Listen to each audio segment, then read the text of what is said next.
إن الحمد لله نحمده ونستعينه ونستغفره ونعوذ بالله من شرور أنفسنا ومن سيئات أعمالنا من يهده الله فلا مضل له ومن يضلل فلا هادي له نشهد أن لا إله إلا الله وحده لا شريك له ونشهد أن محمدا عبده ورسوله اللهم صل على محمد وعلى آل محمد وسلم تسليما كثيرا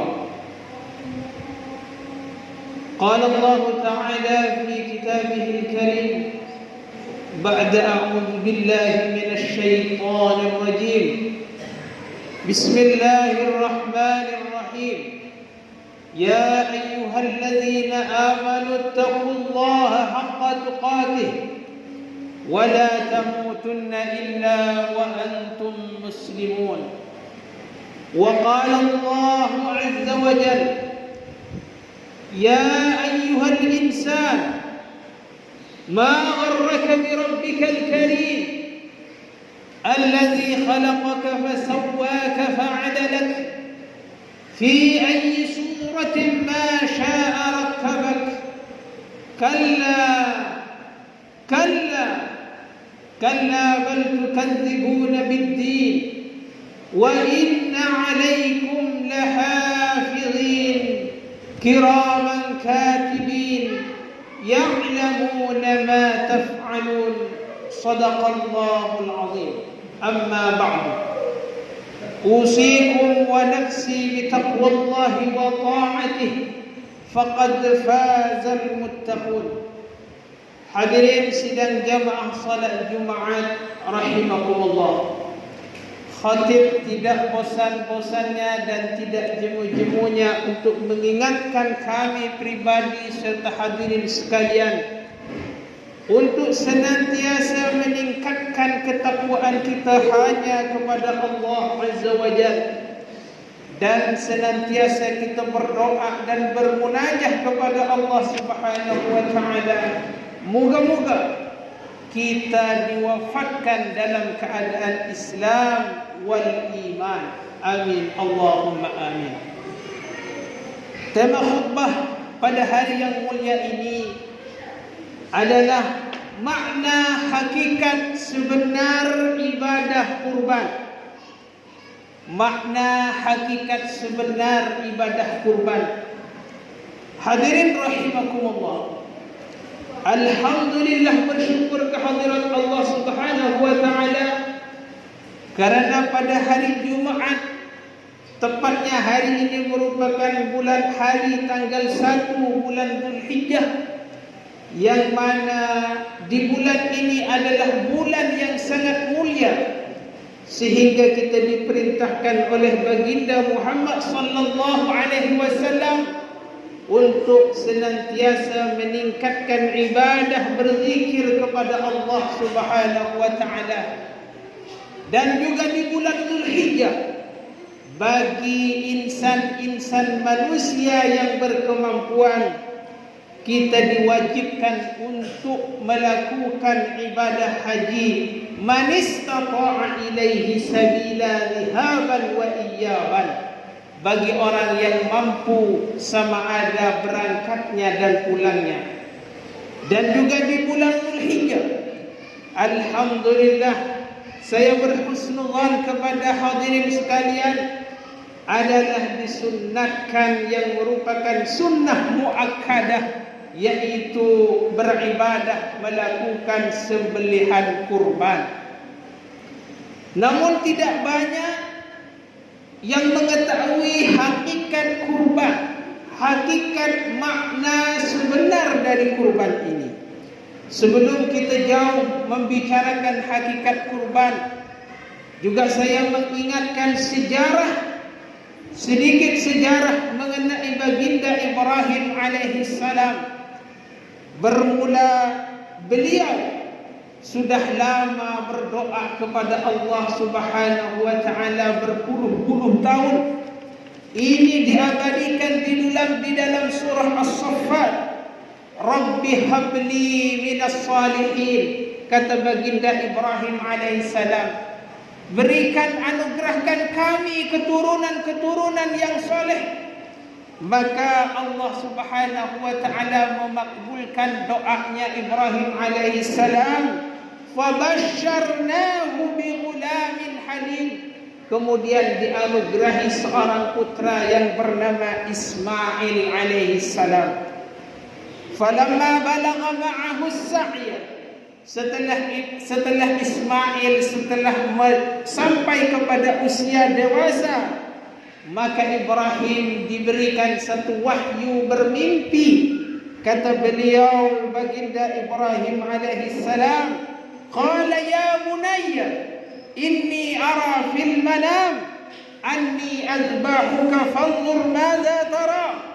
Aku bermimpi diperintah oleh Allah untuk menyembelih kamu sebagai taqarruban, mendekatkan diri kepada Allah. Bagaimana pendapatmu wahai Ismail? Maka Ismail seorang anak yang patuh kepada ayahandanya, yang juga ini mesti kita tiru. Jawaban beliau, ya abati fa'al ma tu'mar. Lakukan dan laksanakan apa yang Allah perintahkan, wahai ayahandaku. Satajiduni insyaallahu minas sabirin. Niscaya engkau temukan, insyaallah aku akan bersabar mengikuti perintah-perintah Allah walaupun aku harus disembelih. Sukar untuk dibayangkan oleh kita semua. Bagaimana kalau anak-anak kita diminta oleh Allah untuk dikorbankan, disembelih, anak kesayangan semata wayang, maka sukar dan sulit kita untuk mengorbankan anak-anak kita itu sendiri. Tetapi Khalilullah kekasih Allah Ibrahim alaihissalam telah menunaikan janji-janjinya. Beliau sanggup untuk menyembelih anaknya, walaupun itu anak yang dicintai semata-mata karena cinta kepada Allah dan Rasulnya. Falamma aslama wa tallahu lil jabin. Kemudian setelah keduanya bergerak dan pelipis Ismail telah diletakkan di tempat penyembelihan itu, maka dipanggil oleh Allah, wa nadainahu ayya Ibrahim, wahai Ibrahim, qad saddaqtar ru'ya. Kemudian Ibrahim membenarkan mimpi itu. Maka kata Allah Subhanahu wa taala, inna kadzalika najzil muhsinin. Begitulah Allah akan membalas kebaikan-kebaikan orang yang telah mengerjakan kebaikan. Inna hadza lahuwal bala'ul mubin, wahai Ibrahim, ini adalah ujian yang nyata. Akan tetapi wafadainahu bizibhin azim, Allah ganti dengan seekor domba besar, tidak jadi disembelih, tetapi Allah turunkan dari surga langsung satu domba besar.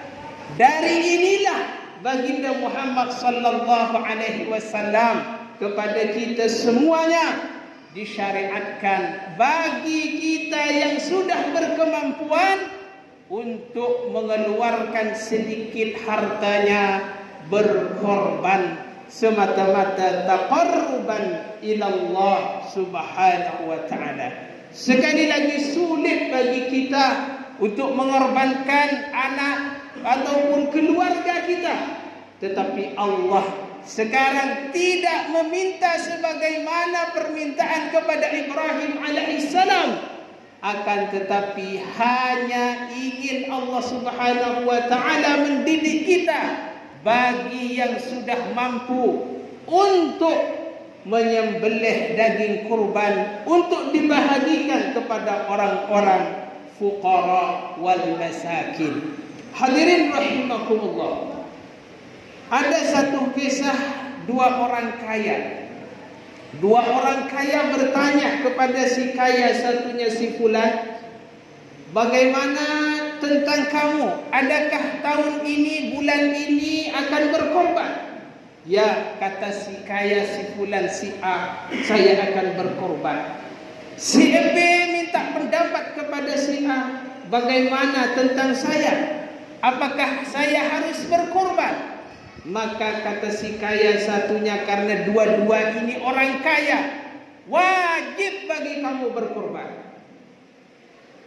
Kata beliau, kenapa aku bilang wajib?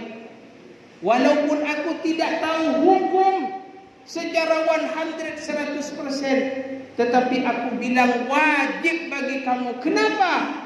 Karena kamu adalah orang kaya, bisa makan satu hari ke restoran 1 juta, 2 juta, menginap di hotel-hotel mewah. Tetapi kenapa kalau untuk berkorban saja kamu masih enggan dan masih bertanya kepadaku? Maka kamu adalah wajib berkorban. Walaupun di kalangan Imam Syafi'i sunnah muakkadah, dan pada imam-imam yang lain ada juga yang mewajibkan. Kenapa wajib?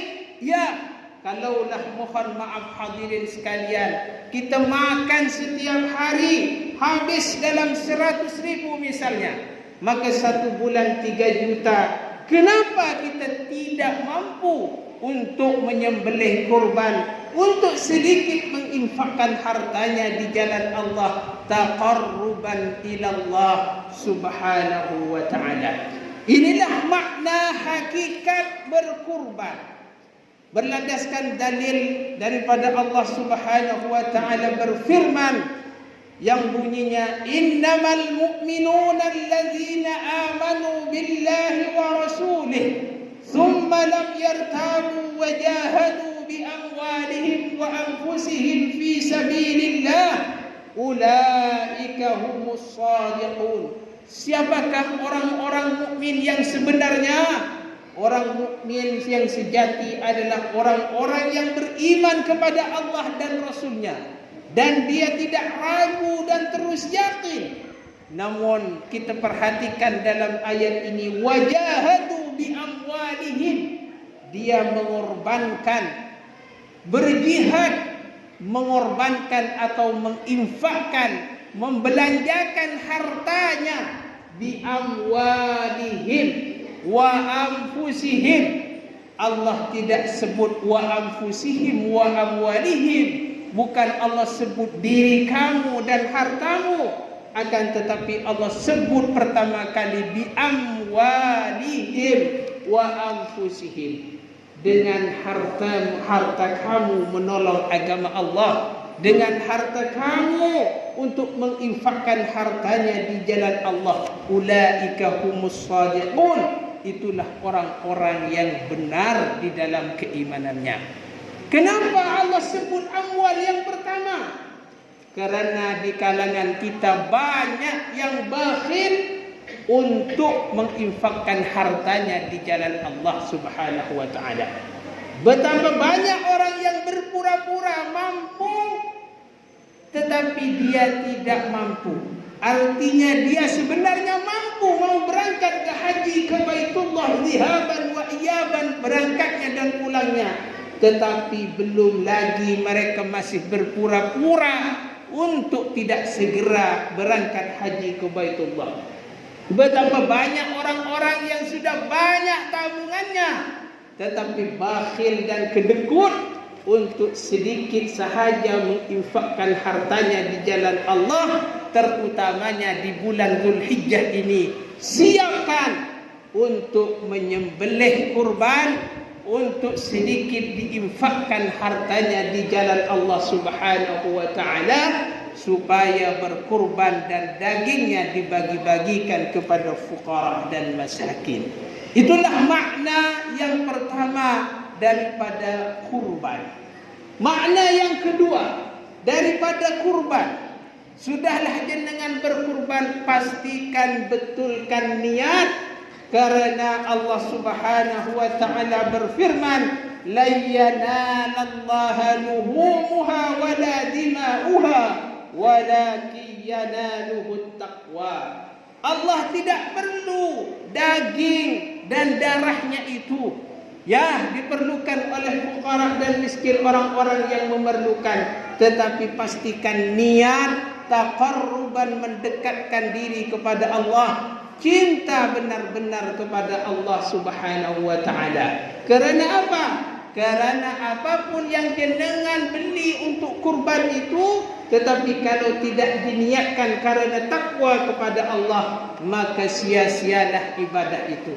Tetapi kalau niat yang baik, mengikuti perintah Allah dan Rasul, ikhlas karena Allah dan Rasul, bukan karena ingin dipuja aku orang kaya, bukan ingin dipuji karena aku hebat, maka fa insyaallah inilah yang benar-benar akan diterima kurban hadirin sekalian, karena ketakwaan kepada Allah Subhanahu wa taala.